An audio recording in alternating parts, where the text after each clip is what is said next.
Sa wakas ay dumating na nga itong binili kong sofa bed. Yes mga kapatid, sofa bed po yan. Hindi ko din alam kung paano nila nagagawa na ganyan lang paliitin to. At dahil malaki nga yung nabili ko last time, bumili lang ako ng single size na kakasya dito sa kwarto. Sobrang satisfying nga na makita kung paano lumaki kapag inalis nyo na yung plastic. O diba? Ang bongga! Ang kagandahan nga sa sofa bed na to is pwede mong labhan yung pinaka-cover niya kapag nadumihan. And tchanan! Instant meron ka na kaagad sofa. Sobrang komportable ka lang din dito kasi sobrang lambot din talaga niya. At kung gusto mo naman siyang gawing bed, sobrang dali lang din nito i-assemble. Kahit ikaw lang talaga mag-isa, kayang-kaya mo yan. By the way, meron nga pala tong iba't ibang size from single to king size. Meron na nga pala tong kasamang dalawang stainless topper para hindi mahulog yung pinaka-armrest niya. Kaya no worries ka na talaga kasi bukod sa sobrang dali pang i-assemble, hindi ka na maghihirapan kung saan patutulugin yung mga bisita mo. O diba, may sopa ka na, meron ka pang bed. Meron na rin to kasamang isang throw pillow. Kaya kung naghahanap ka ng affordable pero magandang klase ng sofa bed, well, ilalagay ko sa yellow basket. Mag-check out ka na, babu! Ano pipiliin mo? Jollibee o McDo? Jollibee! Jollibee o Mang Inasal? Jollibee! Jollibee o Greenwich? Jollibee nga! Jollibee or Shakey's? Jollibee! Talaga loyal sa Jollibee? Jollibee o Chowking? Jollibee pa rin! Jollibee talaga. Woo! Ayaw mo na shopping? Ayoko! Jollibee ka talaga. Oo, te, Jollibee! Ah, sige. A few moments later. Ay, ang sarap ng Chowking. Pingi! Oh, akala ko ba sabi mo gusto mo Jollibee? Oo nga, te, ba't di mo ko bibigyan? Elaine, tinanong kita pa ulit-ulit nung huli, anong gusto mo, Jollibee o Chowking? Anong sagot mo? Jollibee! Oh, Jollibee to? Jollibee yan? Oo, te! Hmm. Sabi mo kasi ano ka bibili mo ako? Hindi bibili kita. Tinatanong kita kung anong gusto mo kasi may Chowking ako. Bibigyan sana kita, eh kaso anong sabi mo gusto mo? Jollibee. Ate, sige na! Elaine, may mga nagsasabi sa comment section, sinasabi nila na grabe na daw yung ugali mo, tapos nakahawa na rin daw ako kasi pinagtutulungan daw natin si Yani Goods. Anong masasabi mo doon? SNL. Ano yun? Ibig sabihin Share nun? nyo lang. Ayun ba yun? Oo, bago yun. Oo nga. Parang ngayon ko lang narinig yun. Share nyo lang. Pero anong masasabi mo wala? Ano? Mm. APN. APN. Ano APN? Anong pakay nyo? Ba't sila awayin? Parang Wag, ganon. oo. Hindi. Oh, pero anong masasabi mo na wala talaga? Kasi parang sumasama na daw ugali mo. Mga sa mga ugali. Oh. Hindi sa mga ugali namin kung hindi kami inaapi. Ano, hayaan na lang namin ng ganon? Ganon-ganon yung sa harapan yung mga kapatid ko? Ano na? Ano? Kuskus kinikili. Ano yun siya? Hindi naman si ano yung nag-ano sa atin, yung mga ano mo, yung mga nagko-comment.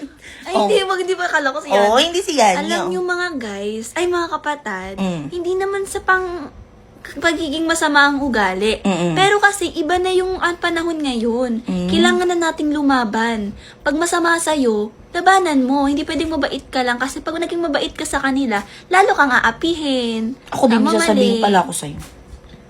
BHM. Ano yun? Baho hinila mo. Pero sana si ate may ate rin. Para kahit pag napapagod na siya, may ate siyang kakapitan. Para pag may maganda o hindi magandang nangyari sa araw niya, may mapagkukwentuhan siyang ate na iiyakap at tatanggap sa kanya. Sana si ate nakakapagsumbong din sa ate, no? Sana si ate pwede rin mapagod at umiyak kasi may susumbungan siyang ate. Sana si ate may ate na matatakbuhan pag napapagod na. Sana si ate may ate na maiiyakan pag di na niya kaya. Sana si ate habang buhay maging matapang. Sana si ate habang buhay kayanin lahat. Kasi kahit minsan kaming mga ate, hindi namin maiwasan. Napapagod din kami. Kaya sana minsan may yumayakap kay ate na ate din.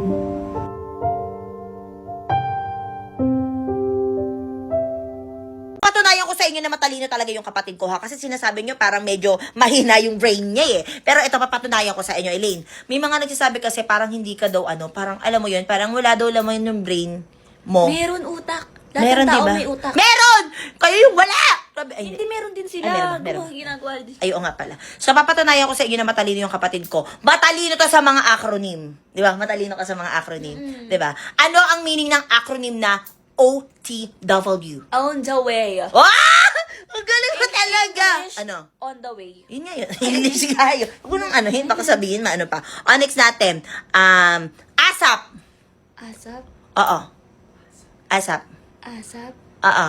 ASAP. What's up? Hindi WhatsApp! Hindi WhatsApp! Hindi WhatsApp! Ano ba yung sinasabi ko na matalino ka? Tapos, Ano yun, di? A ASAP. for... Di ba diyan kita ng kulo? A for... A As. for... Aso? Ay, hindi! Nakakainis, pinapahiya mo ako. Next na lang. Pero ano yun? As soon as possible. Sige nga! As soon as possible. Oh! Galing na kapatid. Sige! O, next natin. Ay, yung ano naman. BRB. Be BRB. right back. Oh! Galing talaga na kapatid ko. O, next natin. JWU. JWU. Just woke up. Galing talaga. Ito, last na. Kasi dito natin mapapatunayan talaga. Medyo habaan natin. Di ba? Habaan natin. LGBTQ++. Dali. Ano? LGBTQ. Ay, napaka-basic. Sabi ko sa inyo. Ang pinakaalam ko sa buong Ay. Dali, sabi mo sa kanila, sabi mo. Kabisado ko yung pinakauna kong pinag-aralan. Okay, sabi mo. Birth. Oh, go! Ah, L. L for love. L for love. G for gorgeous. G for gorgeous. B for beautiful. B for beautiful. T for television. Television. Q for cutics. Hindi, queen yun. Queen. Q for queen. LGBTQ. A. Plus. QA. Ano A? A for Aquarius. Hindi Aquarius. Yan. Yung plus. Yung plus. Ah. Plus for mathematics. Diba plus mathematics? Iba yun. Pero may isa pang plus yun eh. Ano pa isang plus? Ano yun? Isa pa? Plus Oo. mathematics. Pares lang naman yun. Pares lang ba? Ang galing mo pa din, Apit! Sabi sa'yo eh. Tama yata kayo.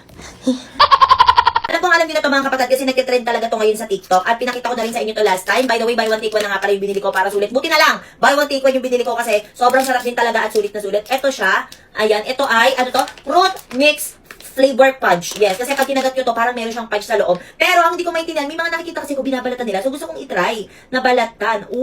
Kasi yung kuko ko na naman natanggal. So, inahin muna natin to. Ito ay parang grapes to eh. Green grapes ata, parang ganon. So, tikman natin siya ulit.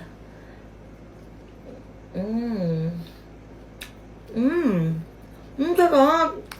Ayun o. Meron siyang parang fudge sa loob. Kapag kinagat mo siya, dito, ang sarap lang. Ang sarap pag dinanamnam mo lalo. Next naman natin tong strawberry. Sarap nito. Amoy pa lang, amoy strawberry na talaga siya. Ang sarap. Ito niya. Ang sarap talaga niya. Alam niyo yung pinakagitna niya? Para talaga siyang literal na strawberry yung lasa. Kapag kinain mo, parang, dito, parang mag-melt siya sa ano mo, sa loob ng mouth mo. Siyempre, ang paborito kong mango. Alam niyo yan, favorite ko talaga ang mango. Pero, so far, sobrang sarap pa rin sobrang sarap na nung dalawa kong natikman. Ay, mangga talaga. Excited na ako.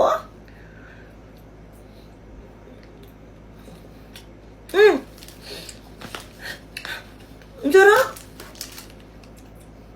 Ang sarap nito, mango flavor. At syempre, yung orange flavor.